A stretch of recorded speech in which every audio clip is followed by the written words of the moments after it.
κόσμε και ποιος σε χάρηκε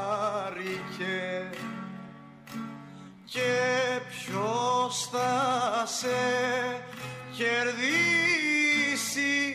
ψευτικός με. Αγαπητοί φίλοι ακροατές στο ραδιοφωνικό σταθμό Μαρτυρία, χαίρετε, Χριστός Ανέστη. Ακούτε την εκπομπή Ιστορικές Συνιχνεύσεις, αναδρομής ιστορία του τόπου μας, όπου στη συντροφιά με τον αγαπητό φίλο, συνεργάτη, τον πατέρα Γεώργιο Σπανοδάκη, προσπαθούμε όπως πάντα, αγαπητοί ακροατές, να δώσουμε μια νότα αισιοδοξίας, κάνοντας μια αναδρομή στο παρελθόν. Κοιτάζοντας τα κακό ιδίως κείμενα και τα καλό κείμενα, προσπαθώντας έτσι να βγάλουμε κάποια συμπεράσματα, να παραδειγματιστούμε από το καλό και να φέρουμε ως αντιπαράδειγμα και να προσπαθήσουμε έτσι να αποσύσουμε κάπως το κακό παρελθόν, το οποίο δυστυχώς πολλές φορές μας ταλανίζει και μας ακολουθεί μέχρι σήμερα. Βέβαια, αυτή η εκπομπή, πατέρα Γεώργιε, δεν θα μπορούσε να γίνει χωρίς την αμέριστη συνδρομή της Γιώτα Μπαλόκα, την οποία ευχαριστούμε σαν ήχο, του διευθυντή του ραδιοφώνου, όπως του επισκόπου και όλων εκείνων των φανερών και αφανών ηρών που βρίσκονται πίσω από τα Ερτσιανά. Πολλές φορές ξεκινώ έτσι με κάποιο καταγγελτικό λόγο, δεν θα ήθελα όμως να το κάνω αυτή τη φορά.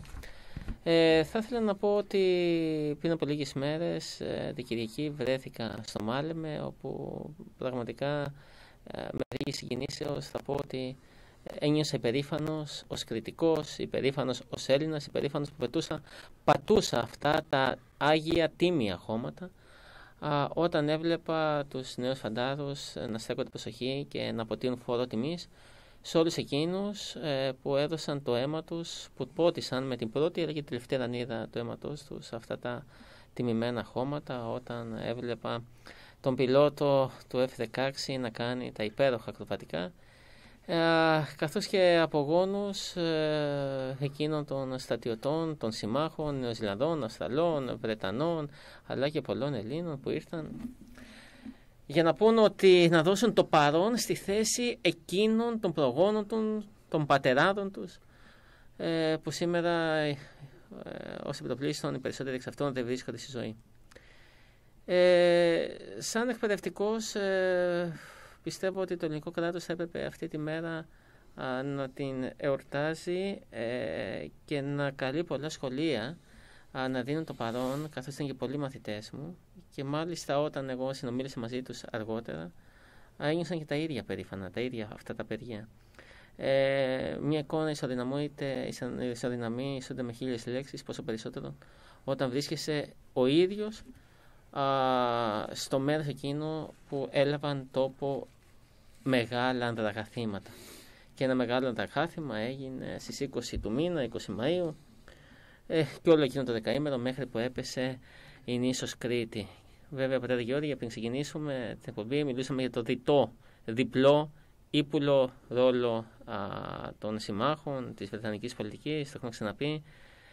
Γινόταν αεραπόβαση, γνώρισαν οι σύμμαχοι ότι θα γίνει η αεραπόβαση, γιατί την είχαν φροντίσει να βάλουν εκρηκτικά στον αεροδιάδρομο για να εμποδίσουν έτσι την κάθοδο των γερμανικών αεροπλάνων και ανεμοπλάνων. Και αυτό μας οδηγεί σε πολλά συμπεράσματα και ίσως σε θεωρίες συνωμοσίας. Έτσι θεώρησα ότι πραγματικά ότι υπάρχουν άξια μέλη αυτής της σημερινής κοινωνίας, ότι υπάρχει μια ελπίδα, ότι παρά την μαζοποίηση που προσπαθούν έτσι τα μέσα μαζικής ενημέρωσης και να τάξη πραγμάτων να επιφέρει, υπάρχουν κάποιοι Έλληνες στα σώματα ασφαλείας και απλοί πολίτες που ενάντια στα κελεύσια της εποχής, ενάντια στις ειρήνες της εποχής, θα μπορούν να βροντοφωνάξουν για αυτή με τη σειρά τους το δυναμικό όχι. Βέβαια, να μην ξεχνάμε ότι κάποιοι πολλά χρόνια πριν είπαν και το δικό τους όχι με την άλωση της πόλης. Θα μιλήσουμε και σε αυτό, αγαπητοί φίλοι ακροατές. Όταν ο Κωνσταντίνος Παλαιολόγος προτίμησε έτσι να χύσει και αυτό το δικό του αίμα για να κρατήσει όρθιο το κεφάλι της Ρωμιοσύνης. Πίστη και πατρίδα, αυτά δύο ιδανικά, τα οποία ήταν στην προμετωπίδα του αγώνα των προγόνων μας, είτε του 1353 είτε του 1941. Σε όλους αυτούς τους φανερούς και αφανείς πρέπει και σε αυτή την εκπομπή να αποτίσουμε ένα μεγάλο φόρο τιμής. Να πούμε αιωνία μνήμη και ότι το παράδειγμά τους θα είναι πάντα ένας φωτεινός φάρος για όλους εμάς, οι οποίοι προσπαθούμε έτσι να βγούμε σόι και αυλαβείς απέναντι, όπως είπα προηγουμένως, απέναντι στις ειρήνες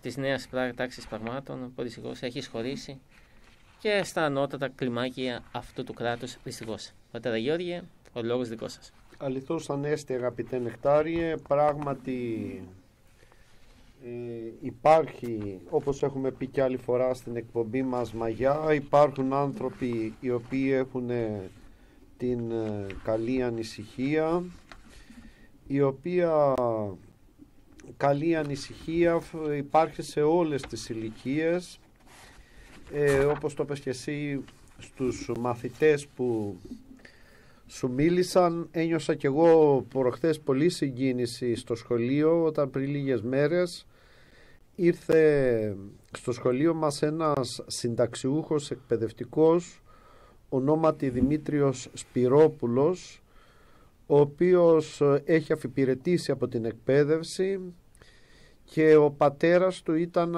από τους μαχητές της Σχολής Ευελπίδων που είχαν κατασκηνώσει στη Μονή της Γωνιάς και έψαχνε να βρει τεκμήρια και λεπτομέρειες που πραγματικά με πολύ μεθοδικό τρόπο πήγε στα σφακιά, πήγε στα Δελιανά που πέρασαν από εκεί οι Ευέλπιδες, τους έκανε μάλιστα και τρισάγιο εκεί πέρα. Μάλιστα ο πατέρας του ήταν ο Εύελπης που το 1971, όταν εγκαινιάστηκε το μνημείο των Πεσόντων Ευελπίδων πάνω από το Κολυμπάρι προς τα Φράτα, έκανε την ομιλία στο μοναστήρι της Γωνιάς και πρόσφερε 2 πολυελαίους που υπάρχουν ακόμα στο μοναστήρι, καθώς και το χρηματικό ποσό σαν, ας το πούμε, συνεισφορά από τους Ευέλπιδες που βρισκόταν τότε στη ζωή των 20.000 δραχμών, ένα σεβαστό ποσό για την εποχή εκείνη, και ανταλλάξαμε πολλές πληροφορίες και τεκμηριώσαμε, αγαπητέ Νεκτάριε, κατά κάποιο τρόπο αυτό που είπες πριν από λίγο, ότι ενώ είπαμε ότι στη μάχη της Κρήτης υπάρχει μια παλαϊκή αντίσταση του λαού, κατά κάποιο τρόπο ο ρόλος των Άγγλων που υποτίθεται ότι είχαν χρεωθεί την υπεράσπιση του νησιού, είναι λίγο σκοτεινός. Και από τα πολεμοφόδια τα οποία είχαν εφοδιάσει τους Ευέλπιδες, και γενικότερα και με τον τρόπο που είχαν κατά κάποιο τρόπο τοποθετήσει τις στρατιωτικές τους δυνάμεις. Απλώς κάπου διάβαζα προχθές ότι στο Λασίθι δεν υπήρχε ούτε ένας Άγγλος στρατιώτης, και αυτό μου φαίνεται παράξενο από τη στιγμή που τα νησιά των Δωδεκανήσων που τα κατήχαν τότε οι Ιταλοί ήταν πάρα πολύ κοντά. Σημασία δεν έχει όμως. Έτσι εγώ συγκινήθηκα πάρα πολύ με τη παρουσία του κυρίου Σπυρόπουλου, που και αυτός κάνει από το δικό του, μετερίζει την προσπάθεια για την καλή ανησυχία. Αλλά ας κρατήσουμε αυτό, ότι ο λαό μας τότε πραγματικά έκανε μία παλαϊκή αντίσταση, και πάλι θα...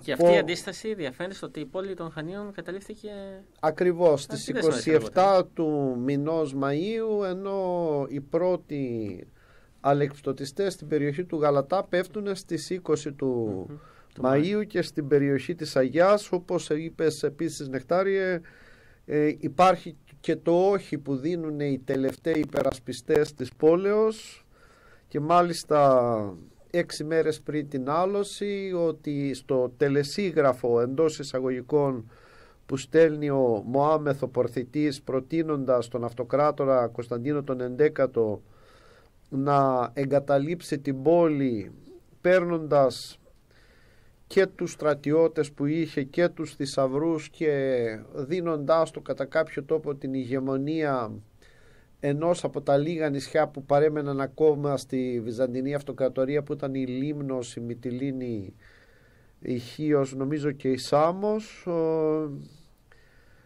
Το είναι επική η απάντηση του Κωνσταντίνου του 11ου, το δε την πόλη σου δούνε, ούτε εμών εστίν, ούτε άλλο των κατοικούντων εν αυτή, κοινή γάρ γνώμη πάντες αυτοπροαιρέτως και ου φυσόμεθα της ζωής ημών, που ισοδυναμεί με ένα νέο μολόν λαβέ. Και τα ξέρεις καλύτερα από μένα, Νεκτάριε, τα αρχαία, και πράγματι ήταν ένα μολόν λαβέ ή ένα όχι, ας το πούμε στα ελληνικά, και πραγματικά φαίνεται ότι το έλεγε και το νοούσε, γιατί πραγματικά μετά από λίγες μέρες θα πέσει επί των επάλξεων. Αν και ορισμένοι, Νεκτάριε, βρίσκουν ευκαιρία να κατηγορήσουν πάλι τους προγόνου μας ότι δήθεν εάν δεχόταν τη συμμαχία με την υποταγή στον Πάπα και τη συμμαχία με τους Δυτικούς, η Κωνσταντινούπολη δεν θα έπεφτε. Για άλλη μια φορά να τονίσω, και το ξέρεις και εσύ πολύ καλά, ότι η πτώση της Κωνσταντινούπολης δεν είναι το 1453, αλλά η πτώση της Κωνσταντινούπολης νομίζω ότι ξεκινάει στις 13 Απριλίου του 1204, όπου οι σταυροφόροι ήδη από τον 11ο αιώνα έχουν αρχίσει να ροκανίζουν τα σωθικά της αυτοκρατορίας, και όταν τη λαιλάτισαν ποικιλοτρόπως και υλικά και από κοιμήλια και με σφαγές και με ατιμώσεις και με διώσεις, και όταν το 1261 επανειδρύθηκε, ήταν μια σκιά του εαυτού της, και ενώ στην ακμή της η Κωνσταντινούπολη είχε 1 εκατομμύριο πληθυσμό, τις παραμονές της άλωσης, εκτός από τους 7.000 στρατιώτες, όπου μέσα σε αυτούς υπήρχαν βέβαια και κάποιοι που είχαν έρθει μισθοφόροι από τη Δύση και τα λοιπά, αλλά υπήρξαν και οι κριτικοί που και για αυτούς πρέπει κατά κάποιο τρόπο να κάνουμε μία αναφορά. Ήταν από τους τελευταίους υπερασπιστές της πόλεως. Οι κάτοικοι λοιπόν της πόλης ήταν μόλις 50.000 άνθρωποι. Οπότε τα 9 δέκατα της πόλης ήταν ρημαγμένα.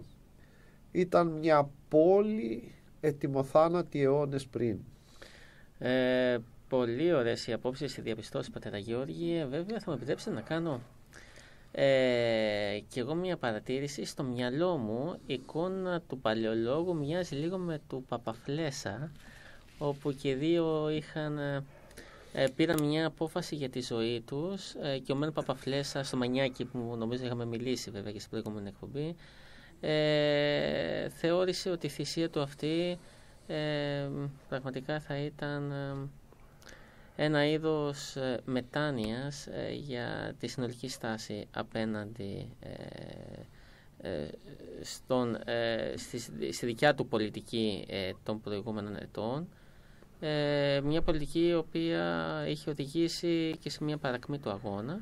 Και από την άλλη βλέπω τον Κωνσταντίνο Παλαιολόγο, ο οποίος και αυτός είχε στείλει πρεσβεία στον Πάπα Νικόλαο και συζητούσαν την ένωση των εκκλησιών, η οποία δεν έγινε. Και θεωρώ ότι αυτή η πολιτική του Κωνσταντίνου ήταν μια στάση την οποία ηχτρός μετάνιωσε και την οδήγησε στο να υπερασπιστεί μέχρι εσχάτων την πόλη. Να φανταστείτε ότι, αγαπητοί ακροατές, ότι όταν ήρθαν οι ιερείς του οποίους είχε στείλει ο Πάπας Νικόλαος για να προωθήσει έτσι την ένωση, δέχτηκαν πραγματικά την αντίδραση και την στεναρή αντίσταση των αρθενωτικών, με προτεργάτη βέβαια τον μετέπειτα πατριάρχη της Κωνσταντινούπολης, τον Γενάρη. Αλλά κατά τα ψέματα ο Κωνσταντίνος είναι αυτός που είχε καλέσει, είχε στείλει πρεσβεία ως έσχατη λύση απέναντι στον Παπα-Νικόλαο για να σώσει την Κωνσταντινούπολη. Και αυτό είναι πολύ λίγο που με στεναχώρησε, είναι το γεγονός ότι δεν αφέθηκαν οι Βυζαντινοί εκείνη την εποχή στα χέρια του Θεού, αλλά σκέφτηκαν να ζητήσουν μια βοήθεια, να στραφούν στην ανθρώπινη βοήθεια, και αυτή ήταν στους αιρετικούς Λατίνους.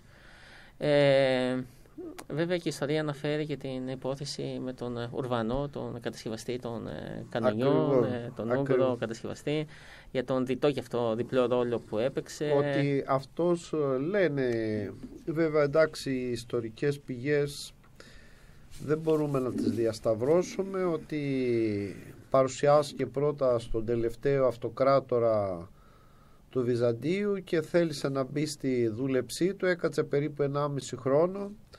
Κάποιοι λένε ότι μελέτησε εκ των έσω το πώς ήταν κατασκευασμένα τα τείχη της Κωνσταντινούπολης, που ας το πούμε κατά κάποιο τρόπο είχαν εγγενείς αδυναμίες, είχαν διάφορες αδυναμίες ή ήταν ασυντήρητα κτλ.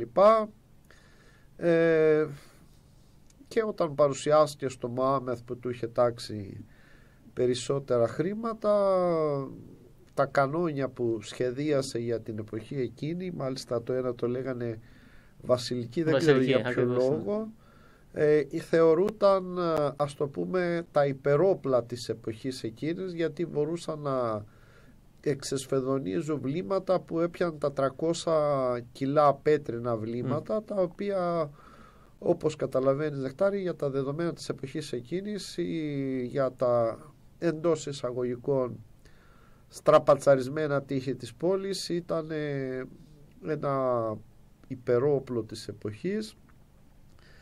Βέβαια δεν έζησε να δει την άλωση της πόλης. Καταστράφηκε από το ίδιο το δημιούργημά του. 12 μέρες πριν έσκασε το κανόνι του και σκοτώθηκε.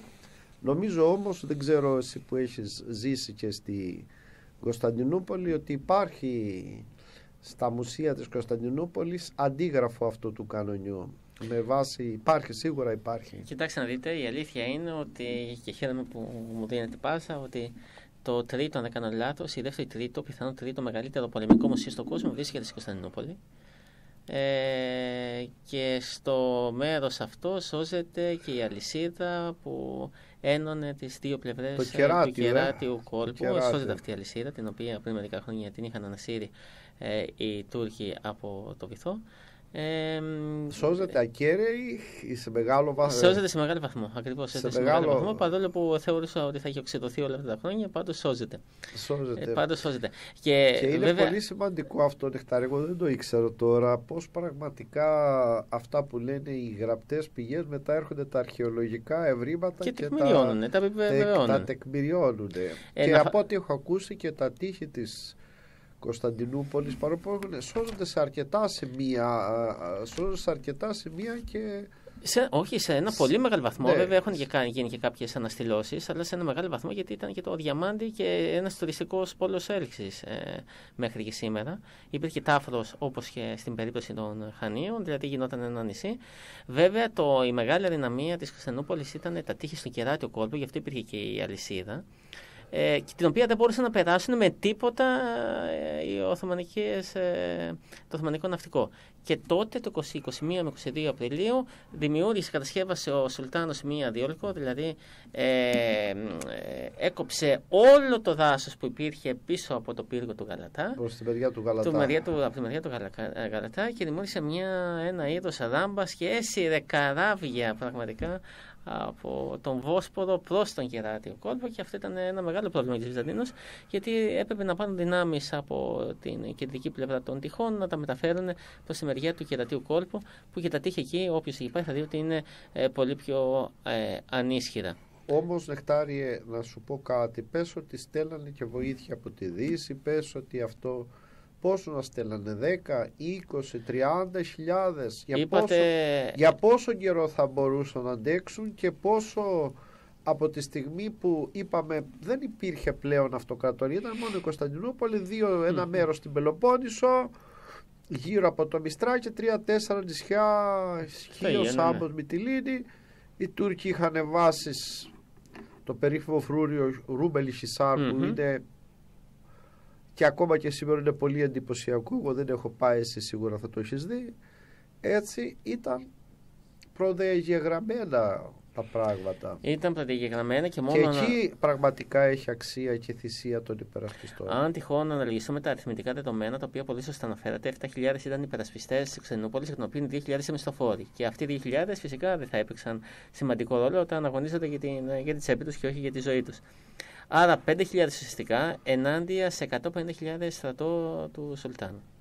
150.000 και σε 70 κανόνια, εκ των οποίων τα μεγαλύτερα ήταν αυτό το μεγαλύτερο η Βασιλική, όπως αναφέρατε, και κάποια άλλα τα οποία κανονιοβολούσαν με μικρότερη έτσι, δύναμη πυρός και με 50 και με 100 κιλά πέτρας. Δεν μπορούσε κανείς να αντισταθεί απέναντι σε αυτή τη μεγάλη δύναμη πυρός. 7 Απριλίου ξεκίνησε η πολιορκία της Κωνσταντινούπολης και έληξε 29 Μαΐου. Και εδώ πέρα υπάρχει ο μύθος της Κερκόπορτας. Δεν ξέρω αν είναι αλήθεια ή πραγματικότητα. Πιθανόν βέβαια αυτός ο μύθος έρχεται πιο κοντά σε αυτό που θεωρούσαν ότι τα τείχη ήταν θεόσταλτα, ήταν θεοκατασκεύαστα, θεοφρούριτα και πραγματικά ήταν απόρθητα. Και αν τυχόν όποιος πάει θα εντυπωσιαστεί βέβαια και από το μέγεθος των τυχών. Από την άλλη πλευρά, βέβαια, μια ζωή είχαμε Ιούδες και αυτό χαρακτηρίζει και το ελληνικό γένος. Εκεί ακριβώς αυτό θέλω να τονίσω. Εφιάλτες και Ιούδες ότι... ανέκαθεν είχαμε και έχουμε. Αυτό θέλω να τονίσω, ότι αν είναι μύθος Κερκόπορτα, είπαμε εδώ δεν υπάρχουν δυνατές ιστορικές πηγές. Ξέρουμε πολύ καλά ότι στο κέντρο ενός μύθου πάντα υπάρχει μία αλήθεια. Και ποια είναι αυτή η αλήθεια? Ότι σε κάθε εποχή υπάρχουν οι προδότες, οι ρυψάσπιδες, οι συνεργάτες του εχθρού, οι άνθρωποι, οι συμφεροντολόγοι άνθρωποι, οι οποίοι μπροστά στο προσωπικό του συμφέρον ή στην υπερφύαλο εγωισμό τους και τα λοιπά, δεν διστάζουν να προδώσουν και δημιουργούν πάντα σε κάθε εποχή κερκόπορτες, και ειδικά στις μέρες μας που έχουν δημιουργήσει ένα σωρό πνευματικές κερκόπορτες, αγαπητέ Νεκτάρι. Ανοίγεται ένα μεγάλο θέμα. Ναι, δεν είναι να τα ανοίξουμε. Δεν μπορεί να τα ανοίξουμε μέσα στα πλαίσια μιας εκπομπής. Απλώς κάτι να συμπληρώσω. Όταν τέλειωσε η μάχη της Κρήτης, είχα ακούσει από ανθρώπους που τα είχαν ζήσει τα γεγονότα εκείνη την εποχή, ότι πώς άρχισαν οι Γερμανοί να συλλαμβάνουν και να εκτελούν ανθρώπους, πολίτες που είχαν λάβει μέρος στις μάχες της Κρήτης, από προδοσίες. Από προδοσίες. Δυστυχώς δεν ξέρω πόσο μπορεί να είναι, αλλά και από προδοσίες. Είτε γιατί οι άνθρωποι, ξέρεις, σε κάθε εποχή έχουν μπήσει ζήλια, φθόνους, έτσι. Και δουλεύουν τα πάθη στον άνθρωπο, και δυστυχώς να προσέχουμε από τις πνευματικές κερκόπορτες. Σχετικά σε κάθε εποχή μπορεί να γίνουν αιτία οι βαρβάροι να περάσουν από τη μέσα μεριά. Εγώ πιστεύω ότι οι βάρβαροι ήδη έχουν εισχωρήσει. Και έχουν εισχωρήσει επειδή εμείς έχουμε ήδη προπολού ανοίξει την Κερκόπορτα και πια πολλές Κερκόπορτες. Και πνευματικές Κερκόπορτες. Πνευματικές, και γι' αυτό λίγο θέλω να επιμείνω για την ωφέλεια πρωτίστως δικιά μου και δευτεροβόντως και των ακροατών. Γιατί είπαμε ότι αυτή η εκπομπή πολλές φορές το έχετε πει και εσείς, καλλιεργεί την καλή ανησυχία, τον καλό προβληματισμό, και οπότε εμείς οι ίδιοι αναπτύσσουμε αυτή την καλή ανησυχία και προσπαθούμε έτσι να μάθουμε μερικά πράγματα περισσότερο και να προβληματιστούμε πάνω σε αυτά για να διορθωθούμε, και να πούμε ότι, να φέρουμε σε παράδειγμα τον ελληνισμό της Νότιας Ιταλίας, όπου έχασε την πίστη, έχασε την ταυτότητα. Και όταν πραγματικά χάνουμε την πίστη, χάνουμε το ιστορικό μας DNA. Και αυτό πάει να γίνει και τώρα. Οι πνευματικές κερκόπορτες στοχεύουν στο να χάσουμε κάθε σχέση με την πνευματική μας μάνα, με την πνευματική μας μήτρα, με την πνευματική μας ρίζα, με την ορθόδοξη μας πίστη. Δεν το έχουμε πει. Όλα. Αν θέλετε, από τη τηλεόραση, από τα ΜΜΕ, από το τι βλέπουν τα παιδιά στα κινητά, από τι να πω, μέχρι και η συμπεριφορά των πολιτικών μας, όλα οδηγούν σε μία αποχάβνωση, σε έναν ηθικό εξευτελισμό και σε μια νομιμοποίηση, το έχουμε ξαναπεί αυτό, του μη φυσικού. Για να αποδείξουν ότι όλα είναι επιτρεπτά, όλα είναι δεχτά σε αυτή τη ζωή, σε αυτή τη χώρα, σε αυτή τη κοινωνία, ενώ εμείς ξέρουμε ότι υπάρχει και νόμος Κυρίου. Και όλα αυτά καταστατηγούν τον νόμο του Κυρίου. Και τα αποτελέσματα τα βλέπουμε ή θα τα δούμε. Τα βλέπουμε. Γιατί και η φύση τιμωρεί και πάνω απ' όλα ο Θεός τα είναι πίσω από όλα βλέπουμε, αυτά. Νεκτάριε, τα βλέπουμε. Γι' αυτό πραγματικά λέμε ότι αν εμείς εκπαιδευτικοί έχουμε αποτύχει και πραγματικά όπως τώρα αυτές τις μέρες που και σήμερα δίνουμε βαθμούς στους μαθητές και ζήτησα ένα μεγάλο συγγνώμη και από τους μαθητές προηγούμενες μέρες σε αυτά που δεν κατάφερα να προσφέρω είτε γνωστικά είτε με συμπεριφορικά, με τη ζωή και με τη συμπεριφορά, με το ήθος, με την αξιοπρέπεια. Ζήτησα μια συγγνώμη. Πραγματικά, αν τυχόν οι νεότεροι γονείς δεν μπορούν να έρθουν στο ύψος των περιστάσεων, έστω οι παππούδες, οι γιαγιάδες που αυτοί διατηρούν κάποια μαγιά από τους δικούς τους προγόνους, να δώσουν το καλό παράδειγμα, να δώσουν το ήθος, να δώσουν το σπόρο που αυτός ο σπόρος αργότερα θα βγάλει ρίζες και θα καρποφορήσει στην πορεία. Νεκτάριε, συμφωνώ σε αυτά που λες. Έχουμε επίσης πολλές φορές τονίσει μέσα σε αυτή την εκπομπή ότι υπάρχει ένας σκληρός πόλεμος κατά της Ορθόδοξης πίστεως. Ξέρουν αυτοί που χτυπάνε, γιατί ξέρουν πολύ καλά και από ιστορία και ξέρουν ότι αν σκοτώσουν την Ορθόδοξη μας πίστη είναι πιο εύκολο να καταρρεύσουν και όλα τα υπόλοιπα. Έτσι. Και θυμόμαστε, και το έχουμε τονίσει σε αυτή την εκπομπή, ότι στα μαύρα και δύσκολα χρόνια της τουρκοκρατίας, κάτω από τις ιστορικές συνθήκες της εποχής εκείνης, όποιοι έχαναν την πίστη τους, άσχετα την Ορθόδοξη πίστη, αν διατηρούσαν τα ήθη, τα έθιμα, τη γλώσσα, ακόμα και τα επίθετα τα ελληνικά, ήταν γενίτσαροι. Οι τουρκοκριτικοί, οι Βαλαάδες της Μακεδονίας, ενώ από την αντίθετη μεριά είπαμε στα βάθη της Μικράς Ασίας άνθρωποι που για διάφορους λόγους δεν μιλούσαν ελληνικά, αλλά η συνείδησή τους ήταν Ρωμαίικη, ήταν Ορθόδοξη, ήταν όπως οι Καραμανλίδες. Καραμαλίδες, οι Φαρασιώτες, όλοι αυτοί που σε εκείνα τα μέρη που το απέδειξαν, Νεκτάριε, και με την ανταλλαγή των πληθυσμών. Και με την ανταλλαγή των πληθυσμών. Υπάρχει όντως αυτός ο πόλεμος και πρέπει να μην ανοίγουμε πνευματικές κερκόπορτες και να πρέπει και εμείς να λέμε και τα μεγάλα όχι, όπως τα είπαν οι πρόγονοί μας στους Γερμανούς και οι αρχαιότεροι πρόγονοί μας όταν τους έστειλε ο Μωάμεθ το τελεσίγραφο να παραδώσουν την πόλη. Να περάσουμε και σε άλλα θέματα αν θέλεις. Να περάσουμε απλώς αυτό, και με αυτό κλείνουμε. Το ερώτημα που είχα μικρότερος ήταν γιατί όλοι αυτοί οι γενίτσαροι, συσσαγωγικά γενίτσαροι, είχαν τέτοιο μένος εναντίον των συμπατριωτών τους, των πρώην ομόθυσκων τους. Δεν μπορούσα να βρω την απάντηση, μέχρι δεν θυμάμαι ποιος μου το είπε, το σκέφτηκα μόνος μου. Και νομίζω ότι για μένα αυτό είναι τελεσίδικο δεδομένο, ότι έχαναν τη χάρη του Θεού. Και από τη στιγμή που έχαναν τη χάρη του Θεού, γινόντουσαν πιο Τούρκοι από τους ίδιους τους Τούρκους. Δεν το λέει και ο Άγιος Ισάκος Ήρος, Νεκτάριε, νους αποστάς εκ Θεού, ή χτινώδης γίνεται ή δαιμονιώδης. Τώρα νομίζω ότι έχουμε περάσει στο δαιμονιώδης. Φύγαμε από το χτινώδης, πήγαμε στο δαιμονιώδης. Εγώ λέω καμιά φορά χαριτολογώντας ότι ο διάβολος τώρα βρίσκεται σε διακοπές, γιατί έχει αφήσει δυστυχώς σε πολλούς ανθρώπους να είναι στη θέση του. Χαριτολογώντας, εννοείται. Απλώς να πούμε και κάτι τελευταίο για τη μάχη της Κρήτης. Αν αυτές τις μέρες, 26 Μαΐου του 1940, έχουμε δύο γεγονότα. Από τη μία πλευρά, την ίδια μέρα, ο στρατηγός συμμαχικών δυνάμεων Φράιμπεργκ διατάζει έτσι λόγω των δυσμενών εξελίξεων την εκένωση Κρήτης, αλλά ταυτόχρονα την ίδια μέρα δύο λόγοι του ελληνικού 5ου συντάγματος στρατού ανακαταλαμβάνουν το χωριό σταυρωμένο σε Ρεθύμνο και συλλαμβάνουν 100 Γερμανούς στρατιώτες. Μέχρι και την τελευταία στιγμή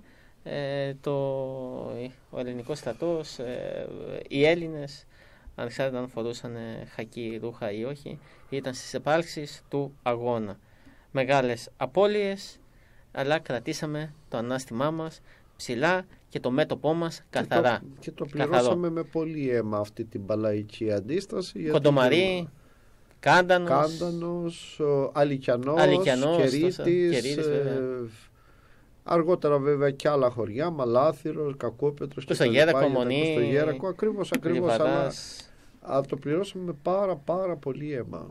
Βέβαια πληρώσαμε και με πάρα πολύ αίμα τις άδοξες επαναστατικές προσπάθειες των Ελλήνων του 1770, 26 Μαΐου 1770, όταν οι Ρώσοι μέσω των αδερφών Ορλόφ προσπάθησαν έτσι να ξεσηκώσουν τους Έλληνες σε διάφορα μέρη της Ελλάδος ενάντια στους Τούρκους. Έτσι έχουμε την περίπτωση του Δασκαλογιάννη, ο οποίος και αυτός πίστεψε τις ρωσικές υποσχέσεις, με αποτέλεσμα να τον γδάρουν ζωντανό. Όχι μόνο αυτό, Νεκτάριε, αλλά μετά από την επατυχημένη επανάσταση του Δασκαλογιάννη, που λίγοι ξέρουν τη θυσία του, σωστά ναι μεν δόθηκε στο αεροδρόμιο το όνομα Δασκαλογιάννης, αλλά αφιβάλλω πόσο από τους νεότερους γνωρίζουν την ιστορία και τη θυσία του Δασκαλογιάννη. Ότι η Οικειοθέλος ήταν μια θυσία, η Οικειοθέλος παρουσιάστηκε. Ναι, είναι και μάρτυρας. Εννοείται, ναι, μάρτυρας. Γιατί μπορούσε, δεν το συνέλαβαν. Παραδόθηκε. Γιατί μπορούσε και άνετα να μην κάνει καμία επανάσταση και να ζει πλουσιοπάροχα. Με τα προνόμια είχε την οικονομική άνεση να το κάνει αυτό το πράγμα, αλλά μετά από αυτή την αποτυχημένη επανάσταση, οι γενίτσαροι της Κρήτης παίρνουν το πάνω χέρι να αυξάνονται οι καταπιέσεις, που στο τέλος και οι ίδιοι Τούρκοι, επειδή έχουν, ο αριθμός των υποδούλων Ελλήνων έχει κατεβεί σε αναλογία 1,2 προς 1, δηλαδή αν ήταν 220.000 στο νησί, 120.000 ήταν οι Έλληνες και 100.000 οι Τούρκοι, και δεν υπήρχε άνθρωποι να δουλεύουν και να πληρώνουν φόρους, χαράτσια και τα λοιπά. Οι ίδιοι Τούρκοι φρόντισαν κατά κάποιο τρόπο να κυνηγήσουν αυτές τις αυθαιρεσίες των γενιτσάρων, με τον περίφημο τον Μπασάτο Μνιγάρη, που λένε ότι ήταν και κρυπτοχριστιανός, όπως λέει και η ιστορία του Μουρέλου. Εντάξει, αυτό δεν αποδεικνύεται, αλλά σημασία έχει ότι οι εκατόμβες αίματος δεν ήταν μόνο στην επανάσταση του Δασκαλογιάννη. Τα απόνερά της ταλαιπώρησαν το νησί της Κρήτης για περίπου 30 με 40 χρόνια. Και να πω και κάτι το οποίο δεν είναι τόσο ευρέως γνωστό, το οποίο το είχε διασώσει, παρόλο που πέρασε 60 χρόνια αργότερα, ο Ρόμπερτ Πάζλεϊ, χωρίς όμως να θυμάται να καταγράφει το όνομά του, την παρουσία του Αγίου Άνθιμου του τυφλού του Κουρουκλή από την Κεφαλονιά μετά από την επατυχημένη επανάσταση του Δασκαλογιάννη στην περιοχή της Σελούδας Φακίων, όπου ιδρύει ένα μικρό μοναστήρι.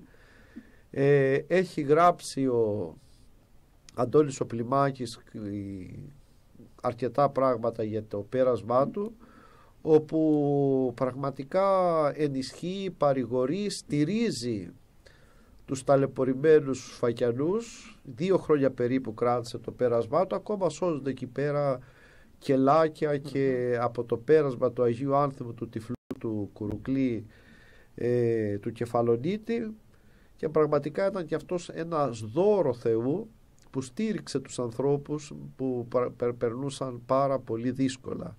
Φαντάσου ότι τόσο ήταν η ευεργετική του παρουσία που ο Ρόμπερτ Πάζλεϊ, που περνάει 60 χρόνια αργότερα, διασώζει τις μαρτυρίες παλιών σφακιανών γι' αυτό, ναι. Για τη θυσία του Δασκαλογιάννη πολλά έχουν γραφτεί, πολλά έχουν υποθεί. Μόνο αναφέρουμε ότι παραδόθηκε μόνο για να μην καταστραφούν στη θέμελα τα σφακιά, και παρά τις τα γενναιόδωρα τα σήματα και υποσχέσεις των Τούρκων, τον γδάρανε πραγματικά ζωντανό μπροστά σε ένα καθρέφτη και απέναντί του ήταν σε μία εξέδρα στο Ηράκλειο και παρουσία του αδερφού του, νομίζω, ο του αδερφού του, αιμοκαλίστη, δηλαδή τρελάθηκε ναι, και λέει, δεν ξέρω αν πρέπει να τα αναφέρουμε στην εκπομπή, ότι όπως ήταν πολύ συνηθισμένη σαν ποινή αυτή η πρακτική, καθώς και να ανασκολοπίζουν, να σουβλίζουν δηλαδή ανθρώπους, να μην πω τις λεπτομέρειες, θα ανατριχιάξουμε, αλλά πετούσαν κομμάτια από το δέρμα στον εξαγριωμένο όχλο και έλεγαν πάρτε δέρμα να κάνετε, πάρτε πετσιά να κάνετε παπούτσια. Καταλαβαίνεις τι, ας το πούμε, μοχθηρότητα και τι κακία και τι πραγματικά πέρασαν οι προγονείς μας. Και να πούμε και μια άγνωστη πάλι λεπτομέρεια ίσως για τους πολλούς, ότι η κόρη του Δασκαλογιάννη, η οποία ήταν μικρή και πουλήθηκε σκλάβα, την πήρε ένας Τούρκος στην Κωνσταντινούπολη, πλούσιος, δεν την πείραξε, έκανε μαζί της 2 παιδιά. Μετά πέθανε αυτός, πέθανε και τα παιδιά του, και όταν ξέσπασε η Επανάσταση του 1821, ηλικιωμένη πλέον αυτή, κάλεσε κάποιους φιλικούς, τους έδωσε ένα γενναίο χρηματικό ποσό, το οποίο το έδωσε για τον αγώνα που γινόταν στον ελλαδικό χώρο. Αυτό το πράγμα είναι καταγεγραμμένο, Νεκτάριε, και επίσης να μην ξεχάσουμε και την ιστορία που εξαιτίας της Επανάστασης του Δασκαλογιάννη συλλαμβάνεται εχμάλωτος και ο Άγιος Μανώλης ο Σφακιανός με τα 6 παιδιά που γιορτάζει 15 του μηνός Μαρτίου, πουλιέται σκλάβος, δραπετεύει και μετά γίνεται νεομάρτυρας της πίστεως. Πραγματικά μεγάλους ήρωες έχουμε στα πρότυπα. Βέβαια αναφέρουμε και 2 νεότερους ήρωες, τον Μανώλη Γλέζο και τον Απόστολο Σάντα, σαν σήμερα, 30 Μαΐου του 1941. Κατέβασαν την γερμανική σημαία από τον Ιερό Βράχο της Ακρόπολης. Ηρωική πράξη, αλλά βέβαια είχε προηγηθεί και μια άλλη ηρωική πράξη, την οποία πατέρα Γεώργιε δεν αναφέρουν τόσο πολύ ούτε σχολικά χειρίδια, ούτε τα ΜΜΕ. Είναι η ιστορία του Κουκίδη. Τη ιστορία του εθνομάρτυρα Κουκίδη, ο οποίος στη Ζολιά τυλίχτηκε την ελληνική σημαία, μην μπορώντας έτσι να φανταστεί την ζωή του Ιερού Βράχου, τη ζωή των Αθηνών, τη δικιά του ζωή υπό τη σκιά της βάστηκας, στηλίχθηκε και έπεσε από τον Ιερό Βράχο της Ακρόπολης, μην μπορούσε να αντέξει στη νέα πραγματικότητα. Και λίγο αργότερα, νομίζω τότε δήμαρχος των Αθηναίων, ο Αβραμόπουλος, έστησε και μια τιμητική πλάκα, η οποία υπάρχει μέχρι σήμερα. Υπάρχει, Νεκτάριε. Δεν έχει βεβαιωθεί βέβαια γι' αυτή. Όχι. Ήταν παραβεβαιώνεται σήμερα.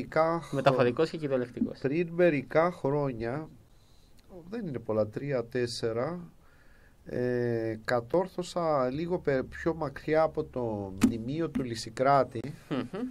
Είναι μια εκκλησία, νομίζω, του Αγίου Δημητρίου. Εκεί υπάρχει μια μαρμάρινη επιγραφή που λέει ότι για κάποιο μικρό χρονικό διάστημα σε αυτή την εκκλησία λειτουργούσε σαν διάκονος ο Αθανάσιος Γιάκος. Περίπου 50 μέτρα από το συγκεκριμένο σημείο είναι το σημείο που είχε πέσει ο Κουκίδης, και νομίζω ότι και εκεί υπάρχει μια μικρή, εκτός από πάνω από την Ακρόπολη, μια μικρή αναθεματική πλάκα, και αναφέρει το γεγονός, τουλάχιστον πριν 3-4 χρόνια την είχα δει από κοντά. Σημασία έχει ότι ούτε και ο Γλέζος βέβαια στα τελευταία της ζωής δεν την απολιαναφέρω, γιατί ο άνθρωπος, ο Μανώλης Γλέζος, θέλησε να πεθάνει, να κοιμηθεί σαν Ορθόδοξος. Δεν ξέρω αν ξέρεις ότι πήγε στον Αρχιεπίσκοπο τον Ιερώνυμο. Για το Φλωράκι έχω ακούσει πολλές ιστορίες. Ναι, αλλά πήγε στον Αρχιεπίσκοπο τον Ιερώνυμο και ζήτησε να του κάνουν εκκλησιαστική κηδεία και να τον κηδέψει. Υπάρχει αυτή η είδηση, υπάρχει. Έτσι, που είχε τότε αρχίσει να παρουσιάζεται και η ιστορία με τις πολιτικές κηδείες και ζήτησε να κηδευτεί με ορθόδοξο τρόπο. Λοιπόν, αγαπητοί φιλακροατές, πατέρα Γεώργιε, φτάσαμε κάπου εδώ στο τέλος της εκπομπής. Μια εκπομπή η οποία δεν ξέρουμε αν καλλιέργησε την καλή ανησυχία, τουλάχιστον σε μένα τη δημιούργησε για τον προβληματισμό. Για το πώς πραγματικά όλα αυτά τα πρότυπα που έχουμε μπορούν να γίνουν φωτεινοί σηματοδότες για τη δικιά μου ζωή και η δικιά μου ζωή, αν μπορεί έτσι, να σηματοδοτήσει κάτι καλύτερο για τους μαθητές μου. Αυτό είναι ένα στοίχημα που πρέπει να βάλω αργότερα και στο σχολείο στο οποίο θα βρίσκομαι. Εύχομαι πραγματικά ο Θεός να δίνει δύναμη και σας, πατέρα Γεώργιε, και σε όλους τους ακροατές να έχουν στη ζωή τους όλες αυτές τις αναμνήσεις, τις όμορφες, και από τις εκπομπές μας και από αυτά που διαβάζουν στα σχολικά εγχειρίδια, ιδιαίτερα στα παλιότερα, αλλά ιδιαίτερα από τις αναμνήσεις, από τις ιστορίες που ακούνε στο ιστορικό περιβάλλον, στο δικό τους οικογενειακό περιβάλλον, γιατί δεν υπάρχει οικογένεια που να μην έχει κάποιον μαχητή στην αντίσταση, που να μην έχει ένα πρόγονο ο οποίος θα έχει δώσει γι' αυτό στο δικό του λιθαράκι, στο να γραφτεί όμορφα η νεότερη ελληνική ιστορία. Με αυτό λοιπόν θα ήθελα να κλείσω την σημερινή εκπομπή και να κλείσουμε και αυτό το όμορφο έτος που όμορφα πέρασε, πατέρα Γεώργιε, και με τη δύναμη του Θεού και με τις δυσκολίες που πάντα υπάρχουν σε μια ζωντανή εκπομπή. Προσπαθήσαμε, αν όχι να κάνουμε το καλύτερο, και τουλάχιστον να δημιουργήσουμε την καλή ανησυχία, και αυτό που πραγματικά με ευχαριστεί και με ενθαρρύνει είναι ότι πάρα πολλοί άνθρωποι άκουγουν την εκπομπή μας, με ρουτούνε, προβληματίζονται, λένε τις απόψεις τους, γίνεται αφορμή για να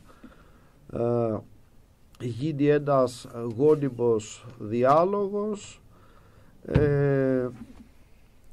Εμείς βέβαια είπαμε θα εφαρμόζουμε το ρητό δίδου σοφό αφορμή και σοφότερος έστε, δηλαδή θα ανατρέχουμε όσο μπορούμε στις πηγές για να διορθώνουμε πρώτα και πάνω απ' όλα τον εαυτό μας, και από εκεί και πέρα όσο μπορούμε να δημιουργούμε και στους γύρω μας την καλή ανησυχία. Και εγώ θέλω να σε ευχαριστήσω, Νεκτάρια, τη Γιώτα, την Παλόκα, για την υποστήριξη που μας παρήχε κατά τη διάρκεια αυτού του έτους, τον Επίσκοπο που μας έδωσε την ευλογία του, τον Ευστράτιο το Χατζηδάκη σαν υπεύθυνο του σταθμού, όλους τους ακροατές που με τις παρατηρήσεις τους και τις επισημάνσεις τους μας έχουν βοηθήσει στην εκπομπή. Θα σταματήσουμε αυτό το χρονικό διάστημα για διάφορους λόγους, και αν θέλει ο Θεός και είμαστε καλά, από τον Οκτώβρη να υπάρχει υγεία, να ξεκινήσουμε ένα καινούριο κύκλο εκπομπών, πάντα επαναλαμβάνω με τη διάθεση να βοηθηθούμε όλοι, να κρατήσουμε την καλή ανησυχία και να είμαστε σε πνευματική εγρήγορση, ώστε να πορευόμαστε σωστά. Αμήν. Και με αυτό θα ήθελα και εγώ να κλείσω, με την τελευταία κουβέντα, πνευματική εγρήγορση, συν Θεό, και με τις δικές σας ευχές, πατέρα Γεώργιε, και εύχομαι πραγματικά ο Θεός να δίνει δύναμη και υγεία σωματική και πνευματική σε όλους εκείνους πραγματικά που στηρίζουν αυτό το σταθμό, και στους ακροατές οι οποίοι πραγματικά τροφοδοτούν με τη δικιά τους αγάπη σαν καύσιμο και συντηρούν αυτό τον σταθμό. Καλή συνέχεια, καλό καλοκαίρι.